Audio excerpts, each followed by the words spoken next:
Hey guys, it's Danny Bell. Welcome back to the channel. For today's video, I'm going to be sharing with you ACNH decorating ideas for your island. So if you're looking for some fun ways to decorate your space on your Animal Crossing New Horizons island, look no further. I love sharing all kinds of ideas from our latest island journey. So if you missed the latest island journey on the channel, be sure to check out the Aussibelle journey. It's a Desertcore Australian Outback themed island, and we had so much fun. So be sure to check that out if you'd like to check out the full island tour we did that last week. So without further delay, let's check out 12 fresh Animal Crossing build ideas. I know there's bound to be at least a few that you could definitely recreate to take back on your island. If you're looking for any of the custom design codes that you see on today's ideas video, be sure to check out my Pinterest page. I have all of them listed there. Without any further delay, let's hop in and get some fresh ideas for your islands. For the first build, I really enjoyed doing this fun little western shop on the beach on the island. I love this one because it's very fun and simple, very easy to do. So if you're looking for just a fun little space to create on your beach and fill a small space on your island, this one is really simple to do by sandwiching together a couple of retro stops. I love this because you can use a couple of little hats or boots and even some of the stacked shoe boxes. I also did a coordinating interior build with this in my player house. I really liked using some custom designs as well as little mannequin stands, and it's just a fun way to fill out this small area on the beach. You could for sure re-customize this. If you're not doing a Western or Desertcore theme on your island, you could do a little sneaker stand. If you're doing a more citycore vibe, you could do a fun posh high heel stand. If you're going for a more high-class vibe, you could go on and on depending on what your island vibe is, but it's just a fun way to kind of use some of the clothing items to display on your island, and you can even use your flag design for a little customized stand for souvenirs. For the next idea on your island, I also did this little stand on the beach. This is a little fish and chip stand. Now for sure, you don't have to go with fish and chips, but pick your favorite food item and go with it. You can go all out. You could do a little hot dog stand.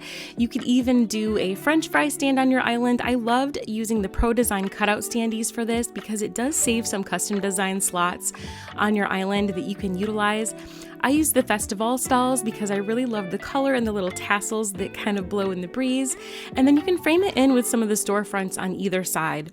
I loved using the fish and chips vibe on this one just because it did give me the ability to incorporate some of the other fishing items in the game, and then using some of the brick kitchens here in the back, it gave me the ability to set some of the other cooking items in the back like the deep fryer and the little fish. But all in all, I really like this idea because it fills in this space perfectly, and if you leave it pulled back a little bit, you can even interact with it and leave it available so that dreamers can come and check out the build a little bit more closely. I also did an interactive interior build for this in my player house in the main room, and I really like this idea because it makes it all the more interactive. I like this concept because it again gives you the ability to fill out a space on your beach, and by the way, this custom design does have a couple of extra panels in here, so you can expand this to be a little bit bigger if you so choose, but I really like this idea, and it's also fun catching your villagers grabbing a bite to eat and snapping a few pics. For the next build idea, I incorporated the Nook's Cranny on the island, and instead of just using it as a little shopping district area, I decided to do an old style gas station. I like this idea because it's a different way to repurpose the stores or shops on your island.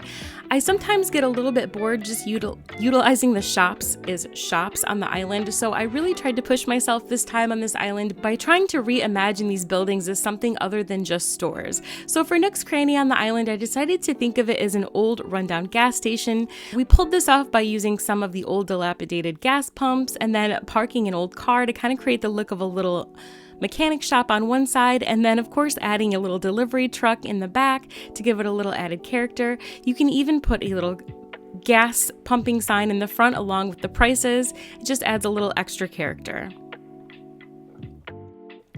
For the next build idea, this is incorporating a villager house. We had a bull on the island, and so I decided it would be really fun to create a barbecue shop.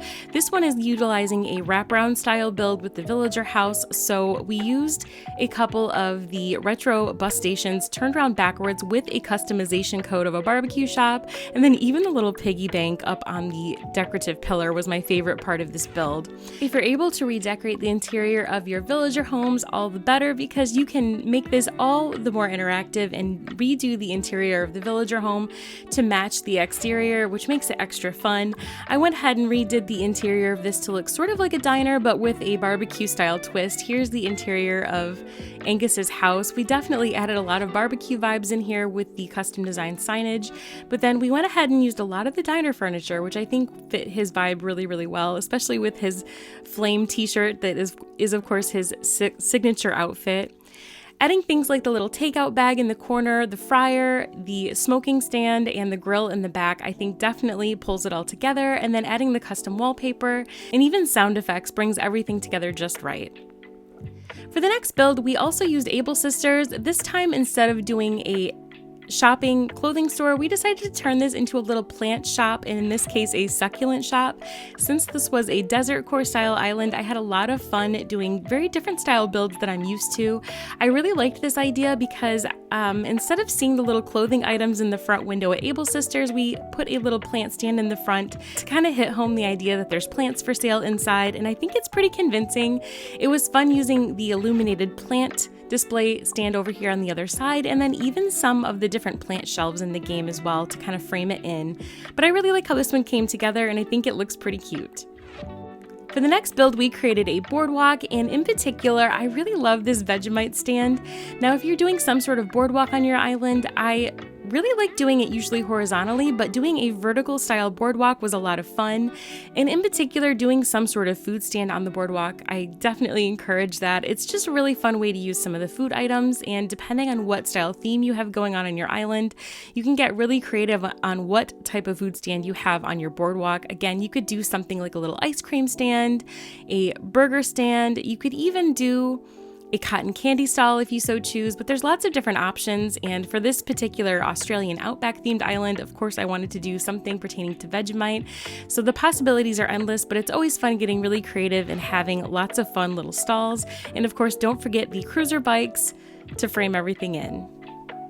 For the next build, we are again on the beach. This one is a little surf shop using a villager house. I really like this one because we got very creative using a game stand turned around backwards. I really like the use of this item because it does go really well with the villager house, and I think it is a very convincing extension of the home. You can use lots of things like a little dressing room and of course a surfboard and a lifeguard chair over in the corner to pull everything together. You can drop a diving suit just in case you have friends visiting and you want to do a little diving. You can do a custom redesign on the inside if you want to go even more in depth, and for this particular one, it was a lot of fun. We did this for Alfonso's house. He's a little crocodile villager on the island, and I really like how the interior came together for him. It was a great way to use lots of colorful items, including this accent wall with the balcony overlook for the ocean wallpaper. I really like how this one pulled together. It was a lot of fun to do for him, and I think this is a great use of space for the beach on the island. On the other side of this beach area over by the pier, we did a little fishing space. I liked this one. This was for Coco. Again, another great use for the beach. I really struggle with the beaches myself on islands, and this one, of course, was a lot of fun because utilizing the pier, you're also having Captain parked over on the side. I thought using a fishing area would be really great because it kind of incorporates Captain himself into the build. This one was fun because it kind of has all the same color tonations as Captain himself. You've got the green and the yellow along with a few pops of red. For Captain's area over here, you can still access him, so it's definitely a useful space if you still want to go on the Captain tour. Lots of custom design codes over here to make a convincing deck area where you can still weigh your fish. And then on the inside, we have a more business style space for Coco where you can get all of your fishing supplies. It's more of a convenience store vibe, but I'm really happy with how it came together. It's definitely a very unique space for her on the island, and I love it. The next space is a faux building. This one is a pub style restaurant. I really like this one. Faux buildings are all the rage in the Animal Crossing community right now, and I feel like there's never enough tutorials on how to create faux buildings for your islands. So if you're looking for a tutorial on this, definitely check out the Aussibelle playlist. But I like this one because even though you can't go inside of this particular build, again, another creative way to make this more interactive is to create a space either inside a villager house adjacent or to do a space in your player home. home. For this one, I did a small room in the player house where you can have just a little seating area. There's a little bar in the corner as well as some TVs going and some very appropriate Australian posters. It just looks really cute, and I'm really happy with how this came together. It's a really great addition and a great way to create a more citycore space on a Desertcore style island like Aussibelle, but I'm really happy with it. For the next area, this is a little retro record store. This one, again, another faux building, but I really like this one in particular because it definitely brings all of the retro vibes. And I like this one because we did use some gyroids to kind of make it a little bit more fun, and you get to use all of the music items. And I kind of forget sometimes that KK's albums are really, really great decorating pieces. So I highly encourage you to check out doing some sort of record store on your island, faux building. If you want to make it interactive, again, try decorating a room in your player house like this one. We even have a little recording area for KK where he can do his podcasts. And you can again use lots of the records as decorations on the wall or place them outside inside some of these wide display stands out here. They make really, really great window display cases for stores on your island, and I'm just really happy with how this particular faux building turned out. It really has fantastic retro vibes. For the next idea, this one is incorporating the museum. In particular, we did it in tent form.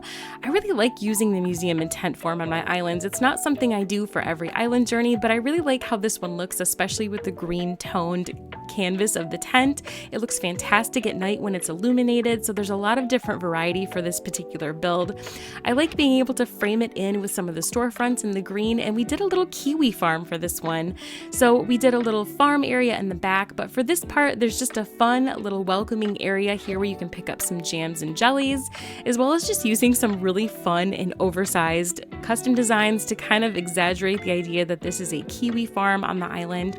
Now you do have to get very creative in the game if you're doing some sort of farm area for a fruit or veggie that does not actually exist in the game, but I really love the challenge for that in Animal Crossing. So for the back area, to create the look of kiwi vines, we did pergolas and some of these ash trees that you can place on the ground. It definitely gives the look of vines growing down from the pergolas, and then you can place some custom designs of little kiwis that have dropped, and then using the kiwi hat from the game, you can place them down, as well as a custom designed kiwi hat just to kind of give the look of the kiwis being harvested. It's just a very fun and almost whimsical type of build. We also have a truck being loaded over here with the kiwis getting ready to get packed and shipped away all over the island, and just a really fun way to utilize a big open space on your island, especially if you're looking to do something a little more tropical and different for a farming area. And finally, we did a fun perspective lighthouse build on the island. So if you're looking to do some fun water terraforming and a bit of a perspective build on your island, be sure to check out this build video. We did a lot of fun build videos for the Aussibelle journey on the channel, so be sure to check that whole playlist out if you're looking for any step-by-step tutorials for any of these spaces that are on today's ideas video. We really truly had a ton of fun on this island journey, so I can't thank y'all enough for all of your support. It really truly was so much fun. If you're looking to visit the island in person, here is the dream address of Aussibelle, so be sure to pop over and check it out in person and share any pictures that you might take on Instagram, and be sure to tag me because I love seeing all of your fun pictures. If you enjoy this type of content on the channel, please hit the like button and consider subscribing if you haven't already. It really truly does mean the world to me, and it helps our little channel grow here on YouTube. I'm so excited to share that in the next upcoming weeks I'll be sharing what you all have been up to, doing some subscriber island tours as well as some spooky style builds, just sharing some ideas for the upcoming month of October, and I'm really excited, so I hope you'll join me for that. Thank you so much for watching, wishing y'all an amazing day, take care, and we'll see you in the next one.